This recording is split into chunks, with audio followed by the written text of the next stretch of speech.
Moi, j'ai toujours bossé sur des produits électroniques. J'ai toujours fait ça avec mon père, on bricolait, on faisait plein de produits, j'ai fait du modélisme, et j'ai toujours bidouillé des trucs en électronique et du coup j'avais ce petit truc en moi de me dire, je pense qu'il y a un truc à faire pour le piloter à distance. Et de là, j'ai passé 2 mois avec mon père, décembre 2017, janvier 2018, à me mettre focus pour essayer de concentrer toute une mécanique électronique dans un disque en plastique de l'épaisseur des disques de snow qui est miniature. En gros, ça fait 1 cm d'épaisseur sur un diamètre qui fait à peu près 12 cm quoi. Sauf que la mission, sur le papier, elle est quasi impossible. Ouais.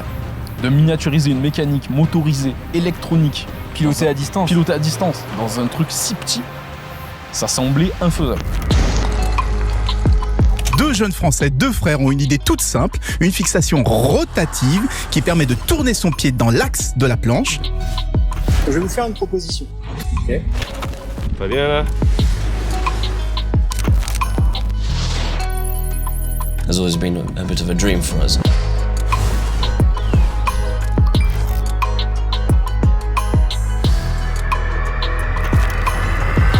Les 7 ans d'histoire, tu les racontes pas en 2 minutes. Hein. La vie est bien trop courte pour la laisser inachevé.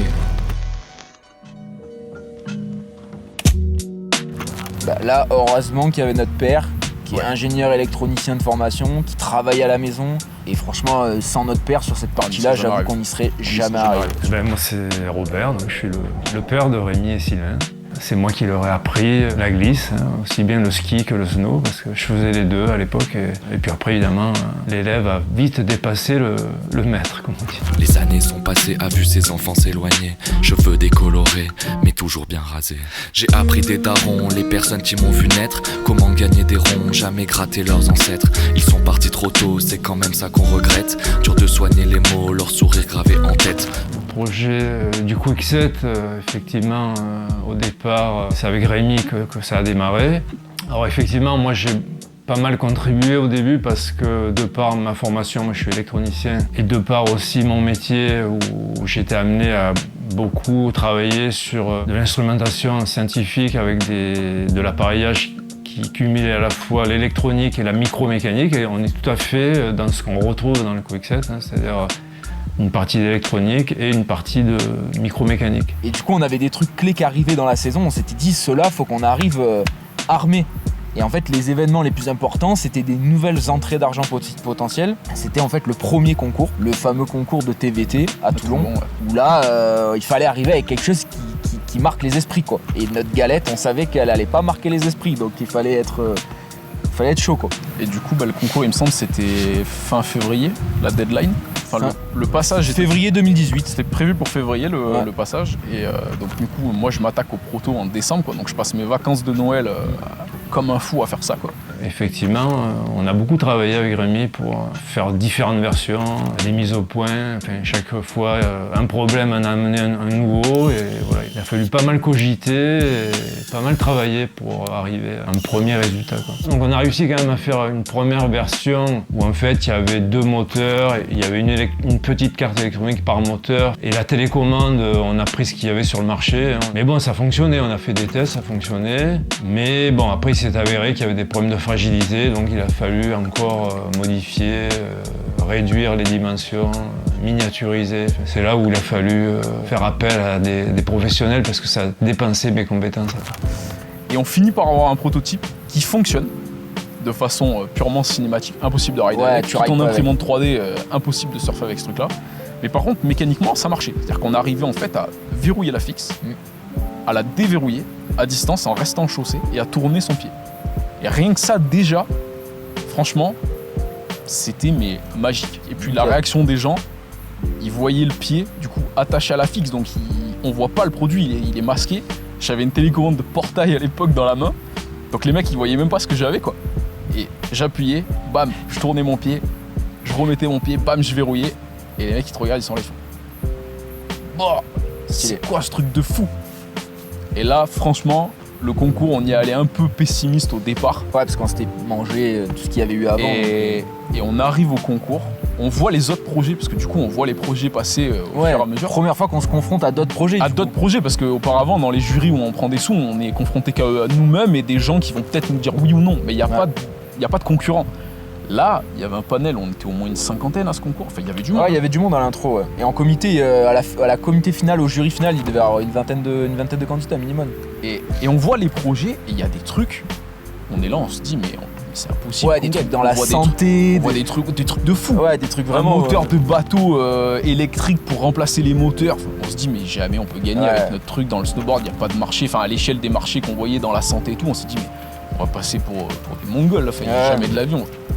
Et surprise générale, à la fin du concours, on nous annonce qu'on gagne. Donc là, on est choqués. Le premier prix, quoi, le plus élevé. Donc on prend, je crois que c'est 7000. Ouais. 7000 € à l'époque. C'était le premier price money un peu sympa, 7000 € déjà, tu commences à. Puis là, c'est de la sub, quoi, c'est pas de la dette, tu dois rien à personne. Ouais, c'est ça. Parce que les 100 000 € de départ, c'est que de la dette, donc on la doit. Hein. C'est des sous qu'on commence à rembourser petit à petit. Quoi. Tu sais que t'as un arriéré qui, psychologiquement, faut le garder en tête, quoi. Dans 2 ans, on avait l'avantage qu'on avait des différés sur les dettes.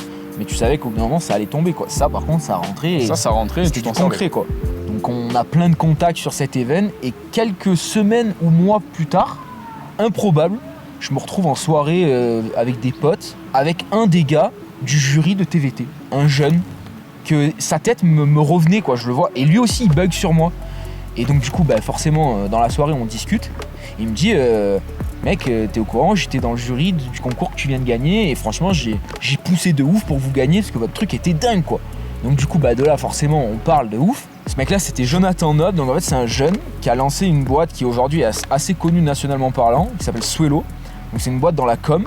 Il a commencé en étant étudiant, donc il a un parcours mais de ouf. Donc il me raconte son histoire et je me dis ah oui d'accord, en fait tout ce qu'on est en train de faire il l'a fait avant nous. Il avait fait une levée de fonds, il faisait partie d'un réseau. Enfin voilà, le mec connaissait grave de monde et ultra cool. En plus on avait des potes en commun et on s'est fait assez vite potes. Et là il me dit mais moi les gars là vu votre concept et tout, faut absolument que vous remettez un truc en com carré, vous fassiez un bête de site, une landing page ultra efficace. Et que vous repartez sur une campagne de crowdfunding quoi. Celle que vous avez fait au préalable, ok, elle a floppé, votre produit n'était pas au point, mais là vous avez une idée, elle est dingue, elle a abouti, ça commence à être un truc un peu sérieux. Feu quoi, faut y aller. Et sauf qu'on est en plein été quoi. Nous on fonctionne en saison, donc on va pas faire une campagne de pré-vente pour un produit d'hiver en plein été. Ouais. Donc en fait, on a quelques mois devant nous pour créer toute une campagne pour la lancer en hiver. Là on voulait une ampleur, vraiment un scénario de ouf. Ouais, mais c'est là que justement Jonathan il nous a montré des vidéos de campagne. En fait il commence à nous montrer des vidéos de ce qu'il faudrait qu'on fasse quoi, dans l'esprit campagne, comment on fait une vidéo de campagne avec un côté un peu humoristique où on raconte à la fois l'histoire, le parcours et à quoi sert le produit. Il faut quand même qu'on montre un peu comment fonctionne le produit quoi. Et là il commence à nous parler d'une boîte sur Toulon qu'il connaît bien et qui s'appelle Black Twin. Et en plus il y avait le lien Black Twin Blackline, donc ça déjà c'est sur Toulon en même temps, c'était quand même logo drôle. Triangle. Les deux logos triangle jaunes en plus, donc là laisse tomber le signe, il était trop fort quoi. Et donc on se dit vas-y on part avec eux, on va voir comment ça se passe. Et donc on commence à organiser le truc pour aller à Tignes du coup sur le glacier quoi. Donc là en même temps les mecs de Black Twin c'est trop chaud, on commence à leur dire les gars on va monter à Tignes sur un glacier pour filmer. Les mecs ils étaient en mode c'est quoi ce truc de fou, genre ils ont l'habitude de faire que des trucs au bord de la mer là. Donc là on va se taper une descente de 30 à 40 minutes à pied pour faire un putain de plan de merde parce qu'on sait pas skier. Et donc on part pour une semaine à Tignes sur le glacier. Ouais.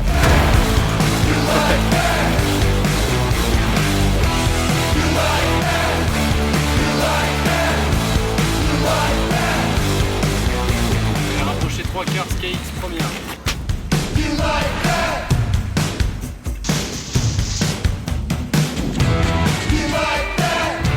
On bouge les photos, prise une. Ça tourne et action. Cut.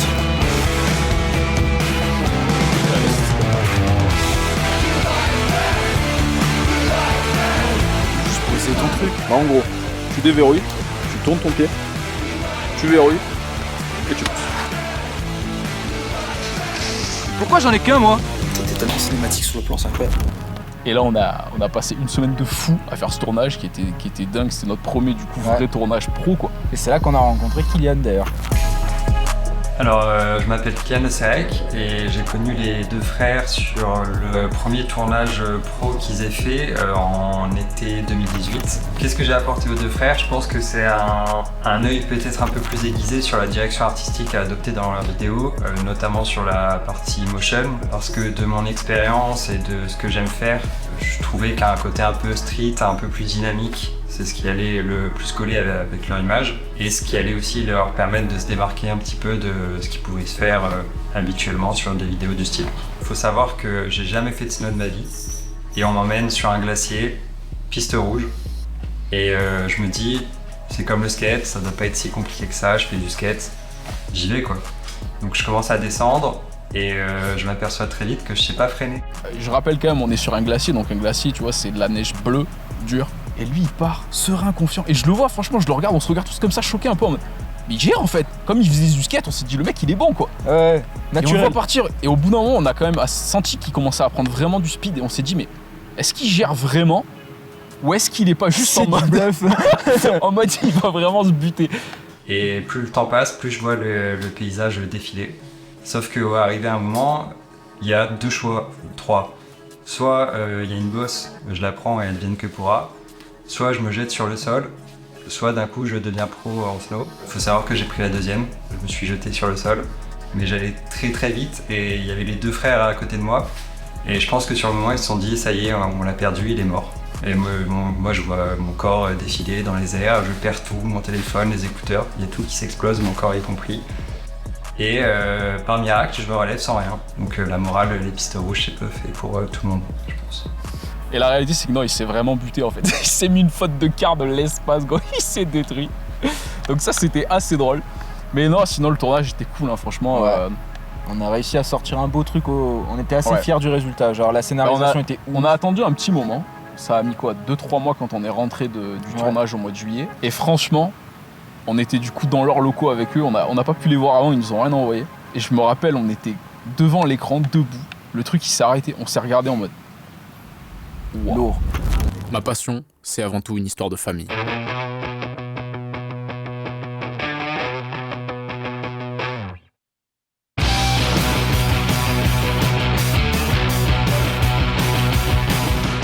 Mon frère et moi, on ride depuis qu'on est gamin.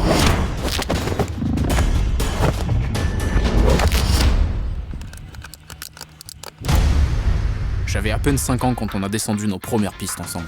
3, 2, 1, go! Enfin, quand je dis qu'on ride, c'est chacun à sa façon. Moi, j'aime la prise de risque. Je pratique le vrai sport à sensation. Lui, c'est la facilité avec ses petits bâtons.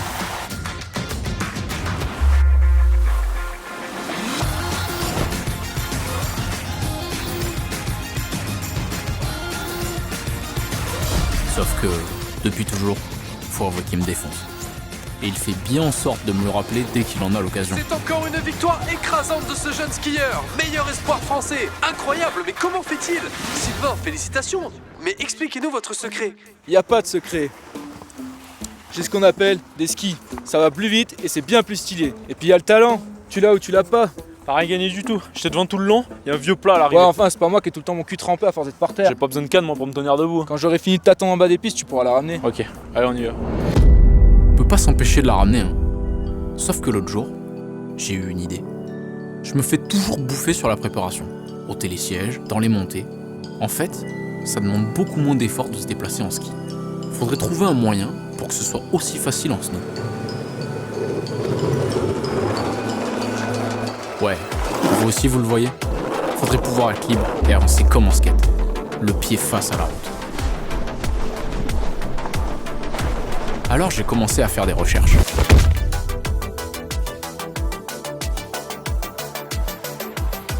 Et j'ai fini par trouver exactement ce que je voulais. Bon ouais, comme ça avait pas trop de gueule, mais l'idée était là. Évidemment, ça demandait quelques ajustements.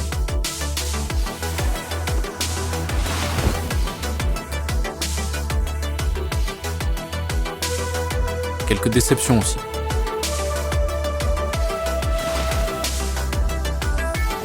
Jusqu'à ce que je sois enfin prêt.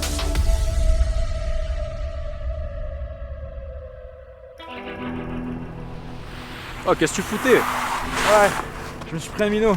Oh, ça fait cette course. Ce qui est bien avec toi, Rémi, c'est que tu persistes dans ta connerie. T'as toujours pas compris que tu me battrais jamais.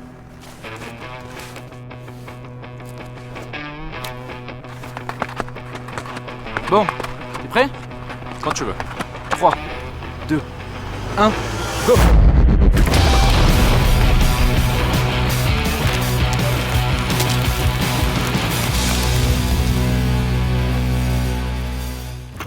Et là, on s'est dit, attends, mais il y a peut-être un truc avec les concours, tu vois. Parce que des concours, on s'est rendu compte qu'en fait, il y en avait plein. Ouais. Si l'un, il était missionné de les trouver, de s'inscrire, on se préparait, on y allait, et c'est pas compliqué, on en fait 7. Ouais, on en a fait pas mal. On en gagne 6. Et là, on est parti en mode, c'est bon, on est les rois du pétrole. Chaque fois, on prenait des chèques entre 5 et 10 000. Et le plus gros, c'est septembre-octobre, je crois, 2018 du coup. Ouais. Le BGE. BGE Talent, où en fait, c'est une double sélection. Ouais. On commence à Marseille, c'est régional au départ. Ils choisissent des gagnants par région et les gagnants par région de toute la France vont représenter la région à Paris. On gagne à Marseille pour le régional, on monte à Paris pour la finale à Paris. Et là à Paris par contre, on arrive en se disant vraiment, là ça va être chaud. Parce qu'on se rend compte que les projets en face de nous, ils sont monstrueux. Ouais. Et la remise de prix, truc de fou, c'était télévisé. Il y avait une salle, il y avait je sais pas, mais au moins 400 personnes dans la salle. 400 personnes, médiatisées. Ça commençait à être vraiment un des plus gros trucs plateau télé qu'on avait fait, etc. Assez fat quoi le truc. Et du coup, on apprend avant d'aller, avant la remise des prix, on apprend qu'on a gagné quelque chose, mais il y a plusieurs prix, donc on sait pas quoi. Et ils nous appellent à un moment donné dans la salle pour nous dire qu'on a gagné le premier prix. Et le prix Innovation, l'entreprise Blackline, Sylvain Garneron. Blackline, Sylvain Garneron. Nous, on sera très heureux de vous accompagner au CES, et puis on fera tout ce qu'on peut pour faire en sorte que vous soyez le plus connu possible. Merci beaucoup. Merci Marie, vous pouvez leur remettre le prix. Bravo à eux. Et on apprend 1 heure avant d'aller sur la remise des prix qu'on est pris pour faire le CES à Las Vegas en janvier. Et là on est comme des fous, on enchaîne les deux dans la même journée quoi. C'est la journée de fou quoi franchement. Là on s'est fait février-septembre 2018, vraiment ça a enchaîné. Et à chaque fois que du positif. Mais il y avait quand même un truc en fond. C'est que par contre le milieu du ski et du snow, pour l'instant on n'y était pas. Ouais. C'est-à-dire qu'on avait pris le parti pris de se dire ok, dans ce milieu-là pour l'instant ils ne nous acceptent pas parce qu'on est peut-être trop nouveau, trop différent avec de l'électronique et tout, un concept trop changeant. On est parti sur la tech via la région et tout ce qui s'ensuit et là il y a eu un créneau, il y a eu une brèche et on était les seuls en fait, des mecs qui viennent avec des skis et snowboard dans des salons tech. C'était genre, on était des ovnis et ça cartonnait parce que les gens en fait, quand ils passaient devant des nouvelles technologies, dès qu'ils voient un peu des sports, des action sports avec du ski, du snow, des skates et tout, ils s'arrêtent quoi, ils veulent savoir ce qu'on fait quoi. Donc moi c'est Maxime, je suis une personne qui vient de la Côte d'Azur, donc comme la famille Garneron. Et on s'est rencontrés au collège, aux alentours on avait 14-15 ans. Et depuis cette période on s'est jamais séparés. Et on a toujours eu un sport en commun qui était le snowboard. Donc souvent je suis parti avec ses parents, avec les frères Garneron, ses parents, leur famille. Au moment de la création du Quickset, il y a environ 7-8 ans, on a souvenir avec Rémi, on était sur un télésiège.